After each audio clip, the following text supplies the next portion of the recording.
नमस्कार। हर कोई चाहता है कि मुझे मन बुद्धि से पार वाले अनुभव हों या फिर मैं परमात्मा की भाषा को समझ पाऊं, उनसे उनकी ही भाषा में बात करने लगूं।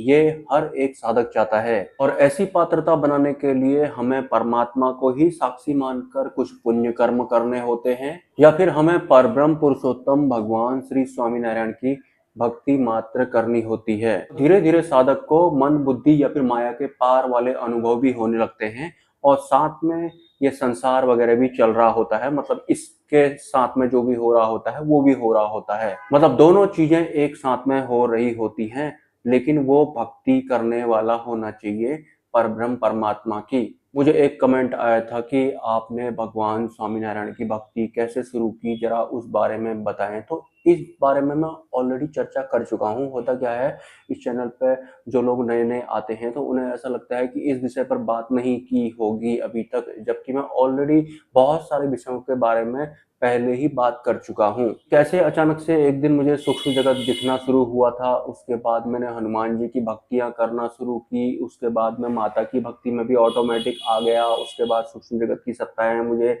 कुछ कुछ इन्फॉर्मेशन दिया करती थी और उसके बाद एक दिन मैंने परब्रह्म परमात्मा भगवान स्वामीनारायण की भक्ति शुरू कर दी और सिद्धि मार्ग का पूर्णतया मैंने त्याग कर दिया था। सिद्धि मार्ग का त्याग मतलब इस संसार में जो जो होता है या फिर इंसान की जो जो जरूरतें होती हैं वो मैं सिद्धियों से या फिर किसी भी भगवान से नहीं मांगूंगा। हाँ, माया पार का जो होता है वो मुझे मिल जाए वो मैं मांग सकता हूँ, लेकिन मैं इस संसार का जो भी होता है वो नहीं मांगने वाला हूँ भगवान से। हाँ, मैं परमात्मा से मांग लूंगा, मैं बोल दूंगा मिले चाहे ना मिले, लेकिन मैं किसी अन्य से नहीं मांगूंगा।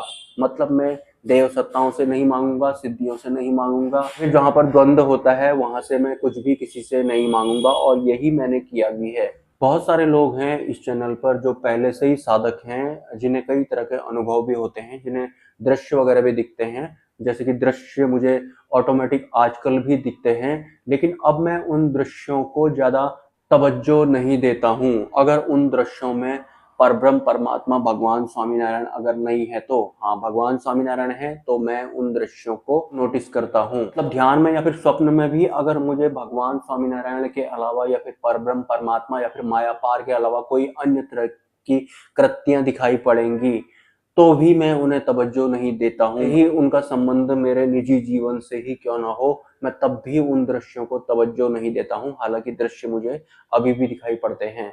और परब्रह्म की भक्ति में ऐसा नहीं होता है कि आपको दुनियादारी या फिर काम धंधे वगैरह अपने छोड़ देने हैं उसके बाद ही परब्रह्म की भक्ति होगी। ऐसा नहीं होता है। जो काम आप कर रहे हैं आप उन पर बने रहें और परब्रह्म की भक्ति भी आज साथ में करें। मतलब फर्स्ट प्रायोरिटी आपकी परब्रह्म होने चाहिए, बस इतना सा करना होता है। इसके अलावा किसी भी तरह का कोई अन्य सेक्रीफाइस नहीं करना होता है। हाँ, खान पान की बात जहां से आती है तो आपको तमोगुणी खान पान या फिर रजोगुणी जो खान पान होता है उससे परहेज ही करना चाहिए, क्योंकि जैसे हमारे इस शरीर में गुण होते हैं उसी तरह से हमारी चित्त वृत्तियां स्ट्रीम करती हैं, ये वास्तविक सत्य है। और खाना पीना भी हमको हद से ज्यादा नहीं चाहिए, क्योंकि जितना हम इस प्रकृति का भोग करेंगे रिटर्न के लिए हमें तैयार रहना होता है। मतलब प्रकृति का अगर आपने इस्तेमाल किया है तो भुगतान के लिए भी आपको रेडी रहना है। ये खास बात होती है इस प्रकृति की। हम खाने के लिए जीते हैं, हम खाते रहते हैं, हमारा ये शरीर बन जाता है और उसके बाद हम इस शरीर को ही मिटाने में बहुत बड़ी भूल कर देते हैं। मतलब ये शरीर ही हमारी फर्स्ट प्रायोरिटी बन जाता है, इसके अलावा हमें कुछ दिखता नहीं है। तो नश्वर इस दुनिया को या फिर इस शरीर को फर्स्ट प्रायोरिटी के तौर पर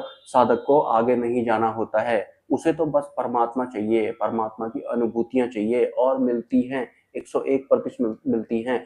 और हाँ, एक बात मैं आपको और बताना चाहूंगा, अगर आपके जीवन में परब्रह्म परमात्मा की भक्ति नहीं लिखी होगी, कारण कई सारे होते हैं। एक कारण ये भी होता है कि अगर आपके शरीर में कोई नेगेटिव एनर्जी है तो नेगेटिव एनर्जी कभी नहीं चाहेगी कि तुम परब्रह्म परमात्मा भगवान स्वामीनारायण की भक्ति करो। तो वो आपके भीतर खुद ऐसे विचार डाल देगी कि भगवान स्वामीनारायण कोई परमात्मा वगैरह नहीं है, या फिर कुछ भी करके आप इस भक्ति में ना आए। नेगेटिव एनर्जी ऐसा करती है, हमारे ही शरीर के अंदर से हमारे अंदर विचार आते हैं या फिर हम बोलते हैं। क्योंकि अगर आपने भगवान स्वामीनारायण की भक्ति करी और अंतिम गुरु ने आप पर दृष्टि कर दी तो जो वो नेगेटिव एनर्जी होती है उसे मिटना होता है, मतलब उसे शरीर छोड़ना होता है। तो उससे पहले जो नेगेटिव एनर्जी होती है या फिर जो माया होती है वो पूरी कोशिश करेगी कि आप किसी भी तरीके से परब्रह्म परमात्मा की भक्ति में न आए, और ऐसा बहुत ज्यादा होता है। माया पार या फिर मन बुद्धि पार वाले परमात्मा के क्षेत्र के जो अनुभव होते हैं, वो अनुभव अगर आप चाहते हैं तो आपको पुण्य कर्म कमाने होते हैं। परमात्मा को साक्षी मानकर आपको इस दुनिया में कुछ भी करना है, कुछ भी भला काम करना है। आप किसी को दान वगैरह भी कर सकते हैं, लेकिन परमात्मा को साक्षी मानकर और उसकी एवज में मुझे कुछ मिले,